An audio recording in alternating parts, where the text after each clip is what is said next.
कोण कसे खातो? आपण कसे खातो? आपण जेवताना अन्नाचे लहान लहान घास हाताने उचलून तोंडात घालतो.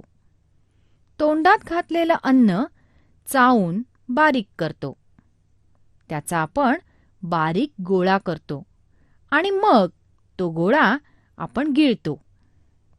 दूध, ताक, सरबत यासारखे पातळ पदार्थ आपण पितो. बरेचसे प्राणी कसे खातात? गाय, कुत्रा, शेळी हे प्राणी अन्न कसे खातात? त्यांना अन्न उचलून तोंडाजवळ नेता येतं का? त्यामुळे हे प्राणी तोंड अन्नाजवळ नेतात. तोंडानेच अन्न उचलून ते खातात. माकड आणि खार हे तोंडानेच अन्न खातात. तथापि शेंगा किंवा फळांसारखे पदार्थ पुढच्या पायांनी उचलून तोंडाशी नेतात आणि त्यांचे तुकडे करून खातात. रवंथ.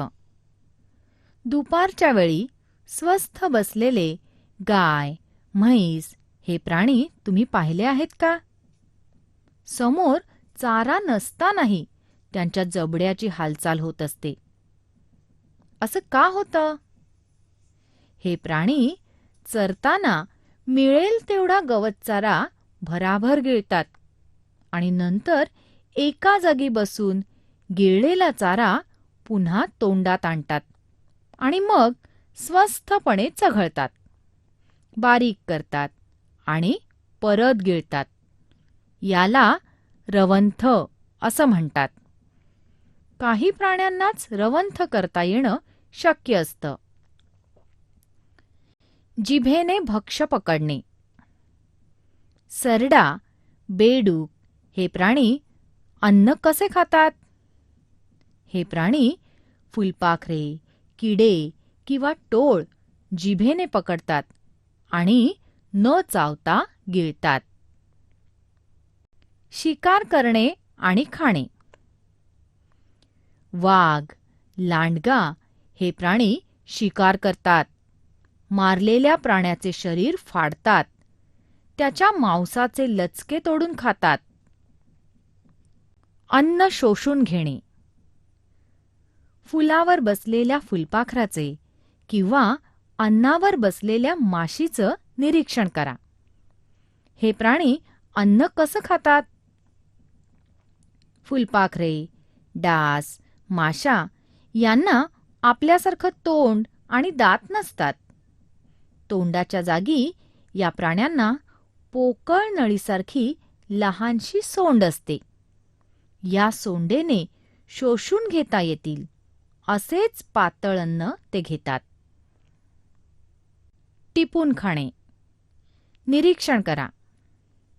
चिमणी, कावळा, पोपट, कोंबडी यांसारखे विविध पक्षी अन्न कसं खातात? विविध प्रकारचे पक्षी विविध प्रकारे अन्न खातात. पक्षी चोचीने दाणे आणि किडे टिपतात.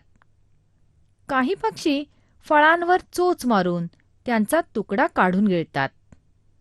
पक्ष्यांना दात नसतात आणि म्हणून ते चोचीने टिपलेले अन्न न चावता जसेच्या तसे गिळतात. मासे कसे खातात? मासे काय खातात? मासे पाण्यात राहतात. काही मासे लहान तर काही मोठे असतात. पाण्यातील शैवाल, पाण्यातील वनस्पतींचे कोवळे भाग, लहान किडे हे काही माशांचं अन्न असतं. काही मोठे मासे लहान माशांनाही खातात. मासे पाण्यातील शैवाल आणि लहान किडे खात असल्यामुळे नदी, तलाव यातील पाणी स्वच्छ राहण्यासाठी त्यांची मदतच होते.